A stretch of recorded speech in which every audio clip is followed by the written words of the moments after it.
নতুন সরকার দায়িত্ব নেয়ার পর এই প্রথমবারের মতো অনুষ্ঠিত হলো ন্যাশনাল প্যারালিম্পিক কমিটি অব বাংলাদেশের নির্বাচন।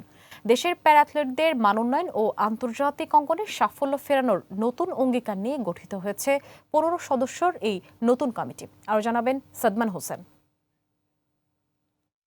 বৃহস্পতিবার বঙ্গবন্ধু জাতীয় স্টেডিয়ামের সভাকক্ষে সকাল 10টা থেকে বিকাল 4টা পর্যন্ত টানা ভোট গ্রহণ চলে। 21 জন ভোটারের মধ্যে 19 জন প্রতিনিধি তাদের ভোটাধিকার প্রয়োগ করে আগামী 4 বছরের জন্য বেছে নেন নতুন নেতৃত্ব। নির্বাচনে ডিএমপি যুগ্ম কমিশনার নাসিরুল ইসলাম সভাপতি হিসেবে নির্বাচিত হয়েছেন। অন্যদিকে সাধারণ সদস্যদের আস্থা অর্জন করে মহাসচিবের গুরুত্বপূর্ণ দায়িত্ব পেয়েছেন ডক্টর মারুফ আহমেদ মৃদুল। রিটার্নিং কর্মকর্তা সাজিদ বিন জাহিদ নির্বাচনের ফলাফল ঘোষণা করেন।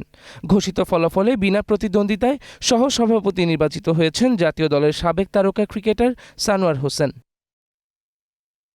এছাড়া অন্যান্য গুরুত্বপূর্ণ পদের মধ্যে যুগ্ম সাধারণ সম্পাদক পদে হেদায়েতুল আজিজ এবং কোষাধ্যক্ষ পদে 14 ভোট পেয়ে নির্বাচিত হন আসিফুল হাসান মাসুদ। নতুন এই কমিটিতে সহসভাপতি, মহাসচিব ও কোষাধ্যক্ষ ছাড়াও রয়েছেন 8 জন নির্বাহী সদস্য। গত এই যে 1-1.5 বছরে আমি কি করলাম যে আমরা সবাই মিলে বাংলাদেশের সবচেয়ে বড় অ্যাচিভমেন্টটাকে নিয়ে আসছি। 3টা গোল্ড, 2টা ব্রোঞ্জ আমরা নিয়ে আসছি। কোনটা? এশিয়ান ইউথ প্যারা গেমসে। যেমন আমরা সামনে যাব হচ্ছিল গিয়ে আমাদের এশিয়ান প্যারা গেমসে যাব। আমরা যদি আসলে আরও 1 মাস আগে থেকে ট্রেনিং করতে পারতাম, যেমন আমরা চেষ্টা করব যে আমরা 1 আগস্ট থেকে ট্রেনিং করতে।